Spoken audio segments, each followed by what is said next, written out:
नमस्कार, मैं हूं गोविंद पंत राजू और आप देख रहे हैं द फ्री प्रेस का कार्यक्रम आपकी बात। आपकी बात में आज एक बार हम चर्चा करेंगे फिर से कोरोना की जो मौजूदा आपदा है, उसमें सरकार के प्रबंधन, अदालतों के हस्तक्षेप और मानवीय स्तर पर जो बहुत भयावह और बहुत दुखदाई तस्वीरें हैं, उनके बारे में। आज उत्तर प्रदेश सरकार ने एक बार फिर ये दावा किया है कि जिस तरह से उत्तर प्रदेश के गांवों में कोविड का जो प्रबंधन उन्होंने किया है, गांव से जिस तरह से उन्होंने लोगों को इसका प्रसार न ज़्यादा हो, कोरोना ज़्यादा न फैले, इसके लिए जिस तरह से उन्होंने ट्रेसिंग की है, लोगों के पास जा जाकर लोगों की जांच की है, और जिस तरह से ये जो प्रबंधन उनका है कोविड के ग्रामीण इलाकों में, जिसने कोरोना की चेन को रोकने में बड़ा योगदान दिया है, इस पर WHO ने उत्तर प्रदेश सरकार की पीठ थपथपाई है। ये दावा उत्तर प्रदेश सरकार ने किया है। हालांकि अगर हम जो इस दावे के ठीक उलट जमीनी स्तर पर देखें तो शायद तस्वीर इतनी सुहानी नहीं दिखाई देती जितनी WHO को दिखाई दी है, जैसा कि उत्तर प्रदेश सरकार का दावा है। दूसरी तरफ उत्तर प्रदेश के जो पूर्वी इलाका है, जो उत्तर प्रदेश और बिहार की सीमा है, उस इलाके में कुछ शव गंगा में तैरते हुए देखे गए। पहले बक्सर में, जो बलिया और गाजीपुर जिलों से लगता हुआ है, बक्सर में कुछ शव देखे गए थे, और आज गाजीपुर के भी कुछ इलाकों में ऐसे शव देखे गए। हालांकि अभी इस बात की पूरी पुष्टि नहीं हो सकी है कि ये जो शव हैं, ये जो कोविड से हुई मौतों से जो लोग हैं उनके शव हैं, या ये सामान्य जो गाँव में जिस तरह से अनेक बार शवों को बहा दिया जाता है, उस तरह की कोई बात है। लेकिन फिर भी ये एक बड़ी दुखद स्थिति है, और कहीं कहीं अगर जो मरने के बाद भी अगर अंतिम संस्कार भी ढंग से न हो सके, तो ये उस व्यवस्था पर कहीं कहीं एक चोट है, जो जिस व्यवस्था को WHO जिसकी पीठ थपथपा रहा है। मैं शरद जी आपसे जानना चाहूंगा, ये जो मामला है, इसको आप किस रूप में देखते हैं? ये जो शवों वाला मामला है, ये तो मुझे सरासर कोविड का ही कारण दिखता है।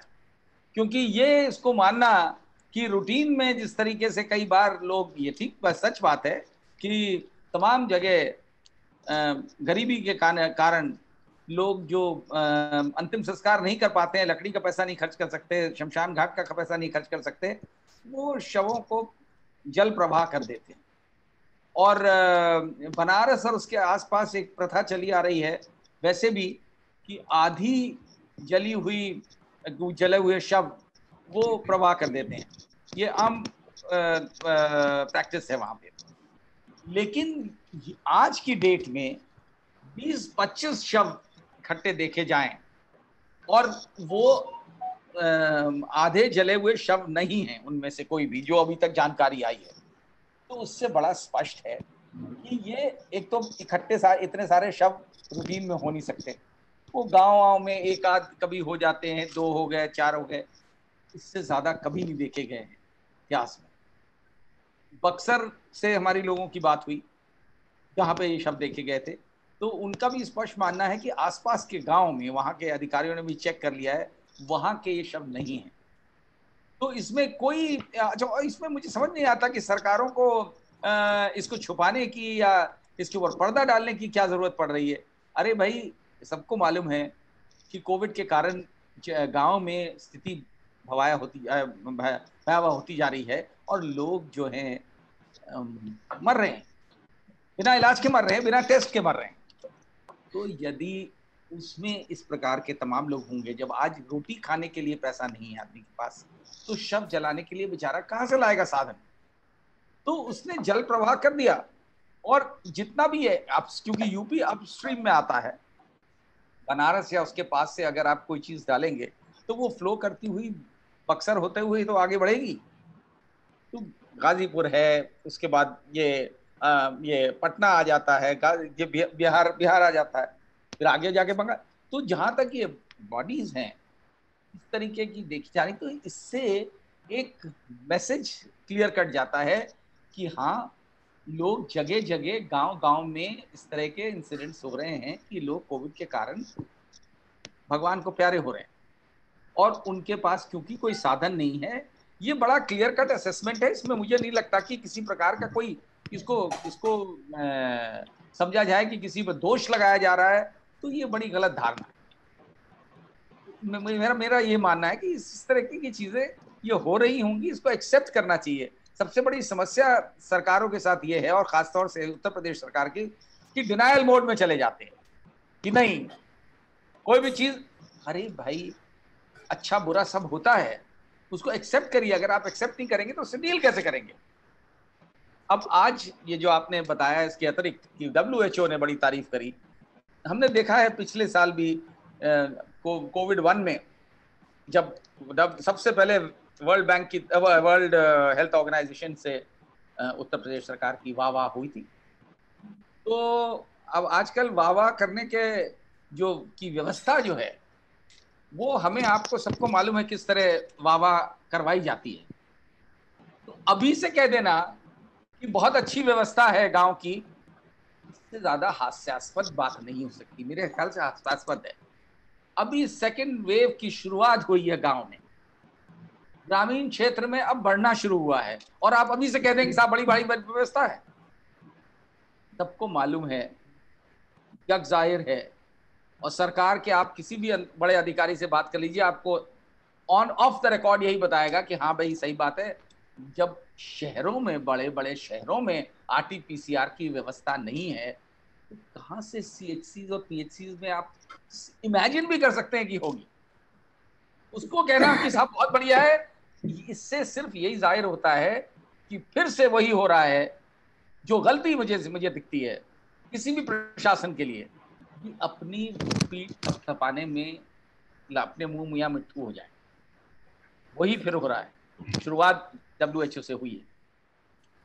ये जो पीठ थपथपाने और अपने मुंह मियां मिट्ठू होने वाली बात है, जैसे आपने कहा कि ये हास्यास्पद लगता है, मुझे तो लगता है ये हास्यास्पद से भी ज्यादा अमानवीय है। और एक तरफ लोग बदहाल हैं, लोगों की जो समस्या है उसकी तरफ ध्यान दे सकने की जमीनी स्थितियां ही नहीं है। जो आप सरकार कितनी भी कोशिश करे, जब आपके पास अस्पताल नहीं है, जब आपके पास साधन नहीं है, तो आप कैसे चीजों को कर सकते हैं? जगह जगह से, जिलों से अभी भी, जबकि आज उत्तर प्रदेश ने दावा किया है कि उनको 1000 मीट्रिक टन से ज्यादा ऑक्सीजन आज उन्होंने उत्तर प्रदेश में हासिल की है और उत्तर प्रदेश में वितरित की है, तब भी अगर हम बलिया से हमने देखा, आज पत्र आया है, बहराइच से पत्र आया था, लखीमपुर से पत्र आया था, कानपुर देहात से पत्र आया था, अनेक जिलों से विधायकों के और जनप्रतिनिधियों के पत्र आ रहे हैं जिसमें वो मांग कर रहे हैं कि ऑक्सीजन की कमी है, संसाधनों की कमी है, सरकार व्यवस्था करे। लेकिन सरकार के पास तमगा है WHO का, और उस तमगे से सरकार आज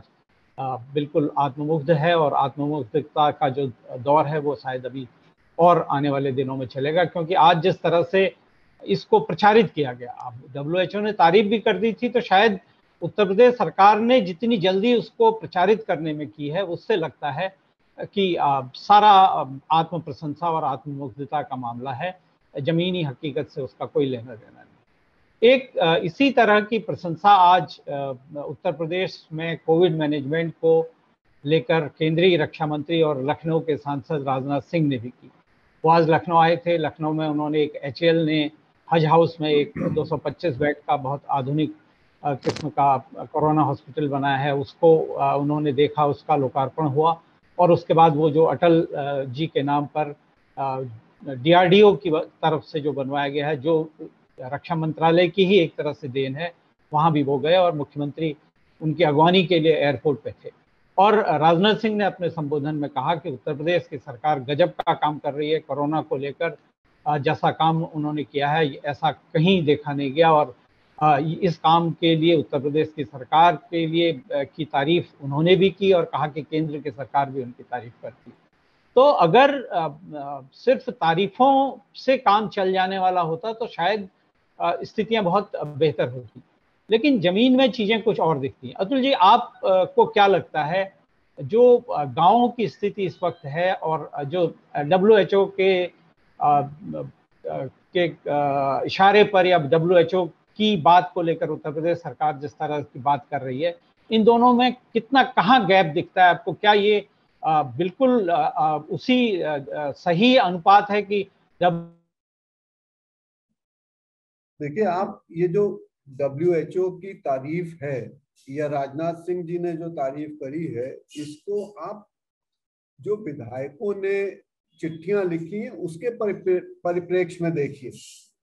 सच्चाई वो बता रहे हैं। राजनाथ सिंह जी तारीफ कर रहे हैं, बहुत अच्छी बात है।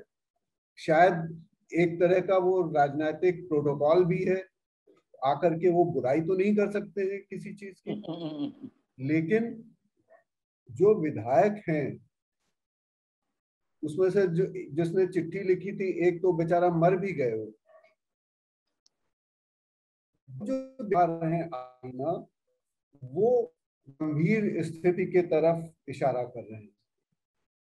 और एक ग्राम प्रधान ने तो चिट्ठी लिखी है कि उनके यहाँ 16 लोग मर चुके हैं और कोई व्यवस्था नहीं है, वो भी गाजीपुर के ही आसपास की ग्राम सभा है। तो सच्चाई हमको यहां से मिल रही है। WHO की आज की तारीख में आप देखिए तो कोई बहुत ज्यादा उसको गंभीरता से नहीं ले रहा है। चीन में वायरस आया वहां से या नहीं आया, लेबोरेटरी से आया नहीं आया, उसके ऊपर जिस तरह से WHO के प्रेसिडेंट ने फ्लिप फ्लॉप किया है, उसको लेकर के उनको काफी क्रिटिसिज्म झेलना पड़ा है।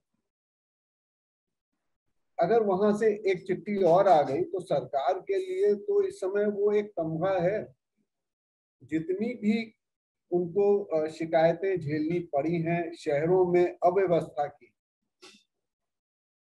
उसको छुपाने के लिए एक वो चिट्ठी हो गई, लेकिन गांवों में जो स्थिति है उसको कहां से छुपाएंगे?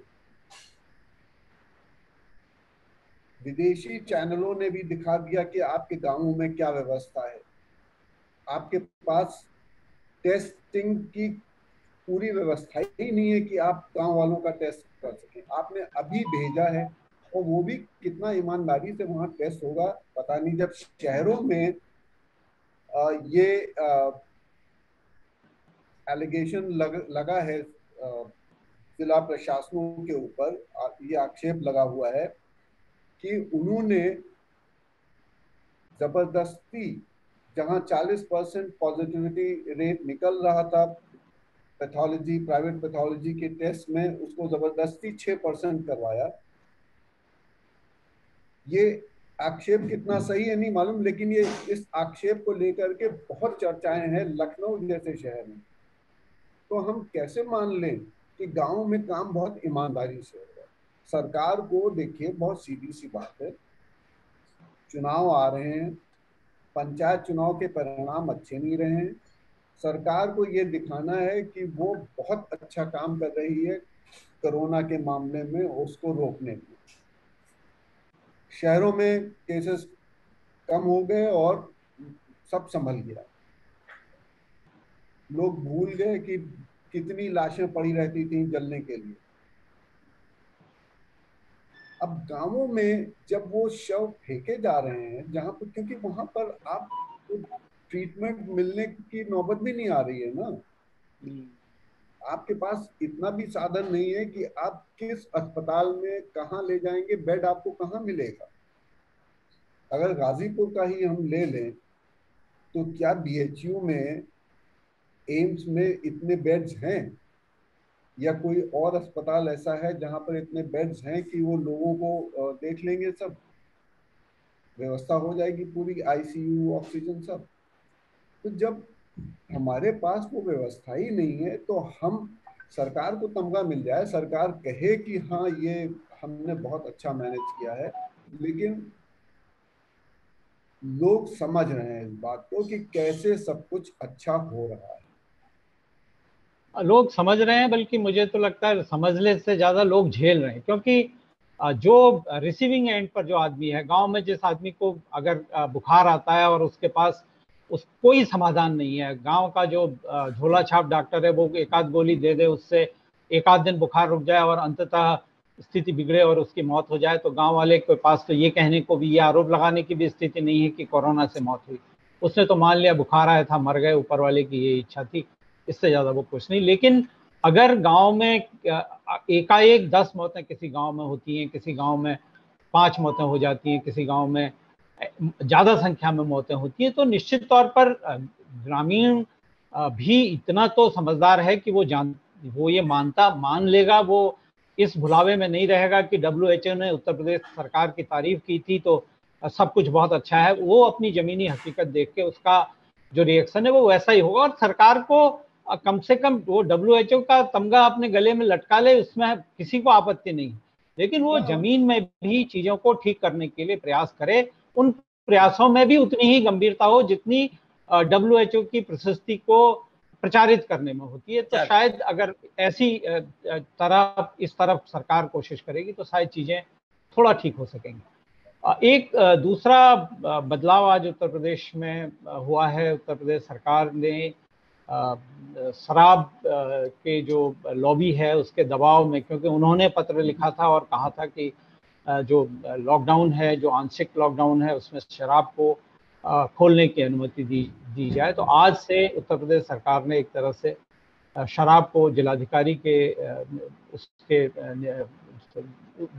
के अधिकार में सौंप दिया है कि वो अपने जिले की स्थितियों को देखकर शराब की दुकानों से जो लॉकडाउन है उसको हटा दे, उनको इजाज़त दे दे। कई जिलों में जहां खुली है, आज दिन में 1 बजे तक बिक्री होनी थी, बहुत भीड़ देखी गई। एक तरफ सरकार कहती है हमें गरीबों की चिंता है, दूसरी तरफ सरकार ऐसे वक्त पर जब वो खुद कहती है लोगों से कि वो घरों से न निकलें, और शराब के लिए जिस तरह से भीड़ लगी थी, जिस तरह से जहां भी खुला था प्रोटोकॉल का, बिल्कुल कोरोना प्रोटोकॉल का खुलेआम उल्लंघन हुआ। इन दो स्थितियों में बिल्कुल धरती आसमान का फर्क दिखता है। सरकार कहती है कि लॉकडाउन इसलिए है, इससे कोरोना चेन टूटेगी, लोग बाहर नहीं निकलेंगे तो चीजें ठीक होंगी, लेकिन लोगों को बाहर लाने के लिए एक बड़ा बहाना सरकार ने खुद दे दिया, एक बड़ा मौका खुद दे दिया। अब इसको किस रूप में सरज जी आप देखते हैं? देखिए, सरकार को कड़ी कंफ्यूज्ड है। एक तरफ ठीक है, माना कि शराब बहुत बड़ा जरिया है रेवेन्यू का, लेकिन वो जो आपने बात कही कि एक तरफ मुख्यमंत्री कह रहे हैं कि गरीबों की लाइफ और उनकी लाइवलीहुड की बात है, तो ये सबको मालूम है कि शराब बिकने से वो गरीब का पैसा कहाँ जाएगा, जो जो जो कुछ भी बचा हुआ है। तो अब आप थोड़े दिनों में वो भी देखेंगे, जो गांव में डोमेस्टिक वायलेंस होती है अधिकतर इस कारण से होती है कि आदमी शराब पी करके धुत हो जाता है और घर से पैसे छीन करके, बीवी को मारपीट करके, बच्चों को खाना डिप्राइव करके भी वो शराब में स्पेंड करता है। तो ये एक ऐसी समस्या है कि इसके बारे में कुछ और सोचना चाहिए था, बजाय रेवेन्यू का। ये दिखता है इमेच्योरिटी और इनडिसाइसिवनेस सरकार की। और बहुत से तरीके हो सकते थे रेवेन्यू को बढ़ाने के। अब मुझे नहीं लगता है कि खाली यही तरीका होना चाहिए। हमें मालूम है किस तरीके से। अच्छा, जब छुट्टी में बैठता है तो आदमी और ज्यादा शराब। आपको याद होगा कोविड-1 में एक नैनीताल की फोटो सब जगह छपी थी कि बारिश हो रही है, तेज ठंड पड़ रही है, लोग छाता लेकर के खड़े हुए हैं शराब खरीदने के लिए। तो यहाँ पे इतनी ज्यादा शराब खुलते ही इतनी ज्यादा होड़ लग जाती कि कोरोना प्रोटोकॉल का तो कोई मतलब ही नहीं रह जाएगा। एक तरफ आप ये और इस तरीके से डबल स्टैंडर्ड्स बनते हैं। अब अगर आप कह रहे हैं कि ईद का त्योहार आ रहा है और ईद में आप लोग ना निकले, अपने घरों में ही नमाज पढ़ लें, तो अब ये आप बताइए कि लोगों को क्या ये नहीं लगेगा कि शराब तो आपने बेचना अलाउड कर दिया, वहां भीड़ होगी दुकान पे, कोई तकलीफ नहीं है, लेकिन ईद की नमाज जो है आप घर में पढ़ लीजिए, मत जाइए मस्जिद में, जो एक ट्रेडिशन रहा है। ठीक है, प्रोटोकॉल के हिसाब से कोविड रेगुलेशन को बचाने के लिए करना चाहिए, लेकिन फिर आपको एक जैसे स्टैंडर्ड्स करने चाहिए। आज की स्थिति ये है कि ईद के लिए सामान खरीदने के लिए आदमी, क्योंकि दुकानें बंद है। ईद में जैसे हम लोग क्या सिस्टम है होली में कि नए कपड़े लेते हैं, दिवाली में नए, तो इस तरह ईद में भी यही है गरीब से गरीब आदमी चाहता है कि अपने बच्चे के लिए दो कपड़े ले आए, सामान खाने का ले लेता है, चीजें लेता है, लेकिन नहीं ले सकता। तो ये सिर्फ डबल स्टैंडर्ड्स दिखलाता है। इससे क्या दर्शाना चाहती है सरकार, मुझे नहीं समझ में आता। और बड़ा वही प्रॉब्लम मुझे दिखती है बार बार, एडवाइजर्स जो हैं, और वो ही एडवाइजर्स हैं, वो एग्जीक्यूटिव जिसे कहा जाता है कॉन्स्टिट्यूशन के टर्म्स में, उसी के डिफेंस में आपने देखा होगा, जिसका जो शुरू में आपने जिक्र किया, सुप्रीम कोर्ट ने जो सरकार को कुछ डायरेक्शंस दिए थे जानने के लिए कि ऑक्सीजन का किस तरीके से मैनेजमेंट हो रहा है, और सुप्रीम कोर्ट ने एक नेशनल टास्क फोर्स बनाने की बात करी थी और कहा था कि वो अपने मॉनिटर करके करेगी, वो डायरेक्शंस देगी। उसमें सरकार ने, केंद्रीय सरकार ने बड़ा जबरदस्त ऑब्जेक्शन किया है। उसको यहाँ तक कह दिया है कि जुडिशियल इंटरवेंशन, ये एक्टिविज्म है, और जरूरत से ज्यादा जुडिशरी जो है वो अपने दायरे से बढ़ करके एग्जीक्यूटिव में दखल दे रही है। अरे भाई साहब, जब हालत ये है एग्जीक्यूटिव की कि वो एक जिले में के गांव में वो नहीं मैनेज कर पा रही है, ऑक्सीजन नहीं पहुंचा पा रही है, क्लेम्स कितने भी हों, तो अगर सुप्रीम कोर्ट ने कह दिया तो वो बहुत बुरा लग गया, क्योंकि ईगो हर्ट हो गई। वैसे सुप्रीम कोर्ट के लिए कहा जाए, वो जब उनको सूट करने वाला ऑर्डर आता है तो बहुत खुश होते हैं, बोलते हैं साहब देखिए हम तो सम्मान करते हैं। लेकिन जहां कभी सुप्रीम कोर्ट के, क्योंकि सुप्रीम कोर्ट में अलग अलग जजेस हैं, जब कोई जज इस तरीके का सवाल उठा देता है गवर्नमेंट की वर्किंग पे, तो बहुत बुरा लग जाता है। तो ये दिखलाता है कि किस तरीके से मिसमैनेजमेंट और बढ़ रहा है। देखिए केंद्रीय स्तर पे भी सारी प्रॉब्लम इसलिए है, जो पढ़ने में आ रही है तमाम जगह, कि सारा कंसंट्रेशन ऑफ पावर जो है वो सिर्फ पीएमओ में है। तो नतीजा क्या है कि जो एक्सपर्ट्स हैं वो कहने को कमिटीज में हैं, लेकिन निर्देश ऊपर से ही आता है, ब्यूरोक्रेट्स हावी रहते हैं। वही चीज प्रदेशों में है कि आप कहने को, यहाँ पे भी एक एक्सपर्ट कमेटी बना दी गई, उसके एक डायरेक्टर बना दिए गए, जो उसके डॉक्टर, एक वेल नोन, उनको बना दिया गया उसका अध्यक्ष। लेकिन पूछिए कि वो कितना काम अपने इनिशिएटिव से कर सकते हैं। अल्टीमेटली वही डिसाइड करता है ब्यूरोक्रेट, जो कमरे में बैठे हुए, जो अपने विम्स के हिसाब से काम करता है, नीड के हिसाब से नहीं करता है। इसीलिए इस तरीके के डिसीजंस लिए जाते हैं जो इम्प्रैक्टिकल होते हैं, और लोगों को उससे नतीजा क्या निकलेगा ये नहीं समझ आता। कि और ये शॉर्ट टर्म सॉल्यूशंस है ना, कि भाई आज कर लो निकल जाएगा, उसके बाद देखी जाएगी, ये बड़ा बड़ा गलत तरीका है गवर्नेंस का। और ये कोविड में हम लोग को आए दिन को तो बाहर पर इस तरह की भी टिप्पणी की थी कि आपका जो हलफ है वो हम तक सुबह पहुंचा, लेकिन मीडिया में वो उससे पहले पहुंच गया था। जवाब में सरकार ने कहा कि वो राज्यों को भी भेजा गया था, संभवतः राज्यों की तरफ से वो लीक हुआ होगा, इस तरह की भी बात हुई। लेकिन जो अदालतों की टीका टिप्पणी है, अदालतों का जो हस्तक्षेप है, वो सुप्रीम कोर्ट का ही नहीं, उत्तर प्रदेश सरकार भी कोरोना को लेकर ही 2-3 मामलों में अभी भी अदालत में उसको जवाब देने हैं, कार्रवाइयाँ चल रही हैं। कुछ वकीलों की तरफ से जनहित याचिका लगाई गई थी, उस पर भी अभी सुनवाई चल रही है।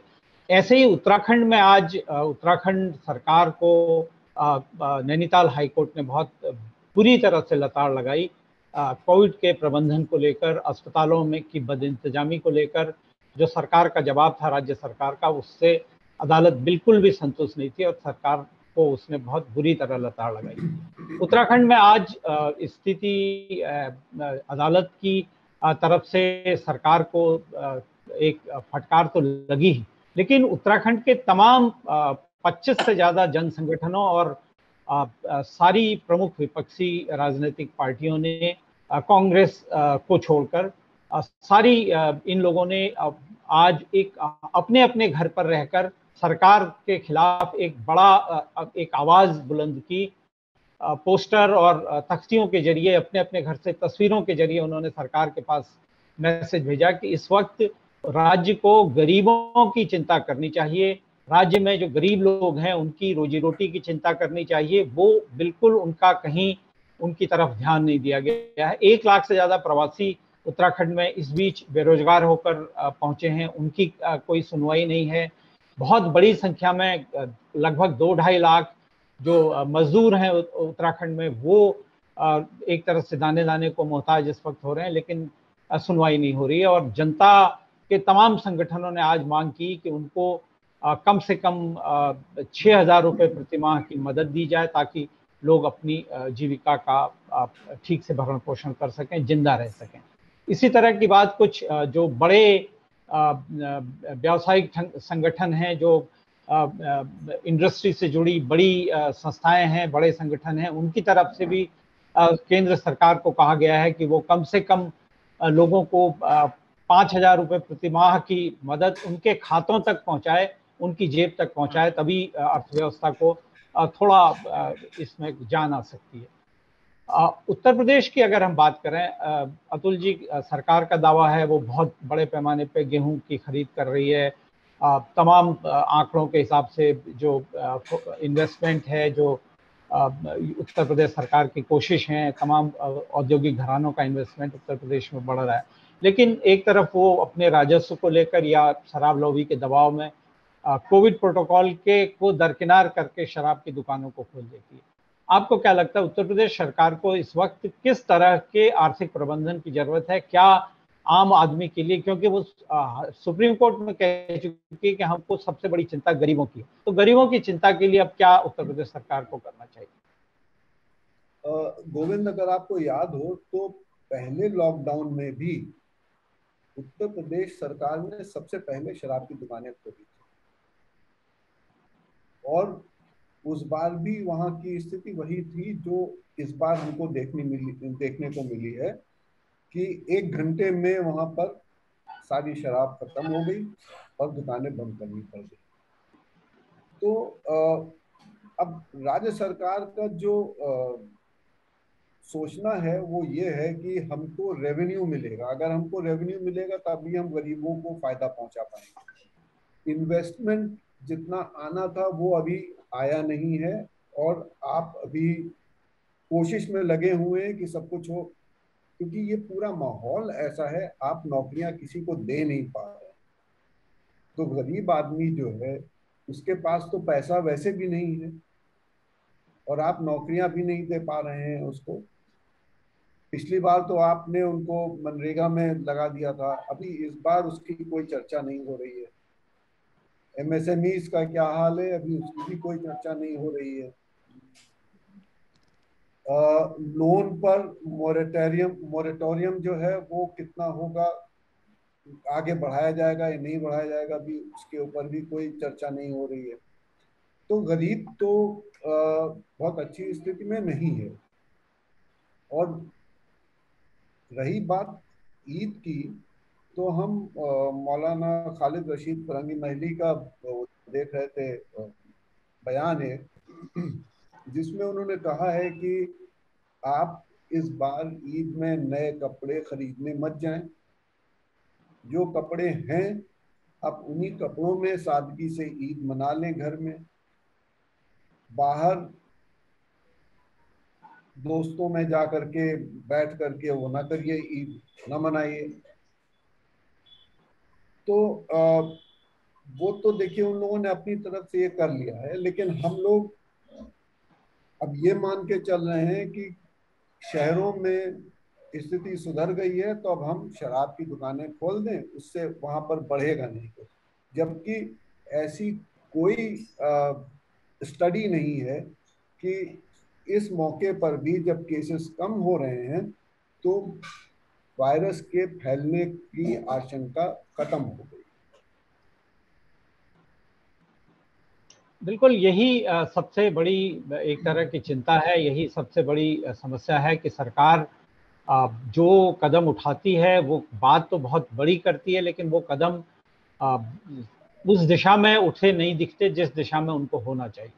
अगर शराब की दुकानें खुली हैं और उन दुकानों के खुलने से जिस तरह का कोविड प्रोटोकॉल का खुला उल्लंघन हो रहा है, उससे जो लोग वहाँ आ रहे हैं उनमें से कौन संक्रामक है, कौन रोग को दूसरे को दे के जा रहा है, ये किसी को नहीं पता। और शराब लेके जब आदमी घर में आएगा तो वो तो फिर अगर थोड़ी शराब पीने के बाद वो तो घर का प्रोटोकॉल भी मानने को तैयार नहीं होगा, उसी का प्रोटोकॉल चलेगा। और उस हालत में क्या स्थिति होगी, पूरे के पूरे परिवार कैसे कोविड संक्रमण में आएंगे, ये एक बहुत बड़ा सवाल है और बहुत बड़ी इस पर सरकार को पुनर्विचार करना चाहिए। जहाँ तक आपने जो लखनऊ की बात करी, जो मुस्लिम धर्मगुरु की बात करी, बहुत सारे धर्मगुरुओं ने ये अपील इस बार की है कि वो नया सामान खरीदने से बचें, नया सामान खरीदें, जो पुराने कपड़े हैं उन्हीं को साफ करके उन्हीं से ईद मनाएं और मस्जिदों में न जाएं, मस्जिदों घर पे ईद जो नमाज है वो घर पर अदा करें। ये एक बहुत कम से कम समाज के प्रति अपने जिम्मेदारियों का एक तरह से निर्वाह किया है मुस्लिम मौलानाओं ने, इसका स्वागत किया जाना चाहिए। स्वागत उत्तर प्रदेश सरकार के एक और बयान का भी किया जाना चाहिए, हालांकि उसकी भी जमीनी हकीकत अभी भविष्य तय करेगा, लेकिन उत्तर प्रदेश सरकार ने अब ये निर्देश दिए हैं कि जो कोरोना से, क्योंकि पोस्ट कोरोना जो प्रॉब्लम्स हैं वो बहुत सारी हैं, जो लोग कोरोना संक्रमण से ठीक भी हो जाते हैं उनको कई तरह की मानसिक और कई तरह की शारीरिक समस्याओं का सामना करना पड़ता है। तो सरकार ने ये आदेश दिया है कि राज्य के हर जिले में एक ऐसी लैब बनाई जाए जहां पर एक साइकेट्रिस्ट हो, फिजिशियन हो और वो लोग जो पोस्ट कोविड मरीज हैं उनकी समस्याओं का निराकरण करने का प्रयास करें। अगर ये होता है तो इसका भी स्वागत किया जाना चाहिए। लेकिन फिर हम अपनी इस बात को दोहराते हैं कि राज्य सरकार की जो कोशिशें हैं, राज्य सरकार के जो प्रयास हैं वो कागजों पर ज़्यादा हैं, जमीनों पर उस दिशा में नहीं है जिस दिशा में वो कागजों में दिखाई दे रहे हैं। सरकार को इस बारे में सोचना चाहिए, गंभीरता से सोचना चाहिए। और इसी उम्मीद के साथ हम आपकी बात को यहीं पर विराम देते हैं। शरद जी आपका बहुत बहुत धन्यवाद, अतुल जी आपका बहुत बहुत धन्यवाद। और अपने दर्शकों से हम पुनः आह्वान करते हैं कि वो हमको लाइक करें, सब्सक्राइब करें और अपने सुझावों से, अपने विचारों से, अपने जो भी उनके मन में इस कार्यक्रम को देख के आता है, जो भी उनके मन में समाज की स्थितियों को देख कर आता है, उससे हमको अवगत कराते रहें ताकि हम और बेहतर तरीके से आपकी बात को आपके बीच प्रस्तुत कर सकें। धन्यवाद, नमस्कार। धन्यवाद जी।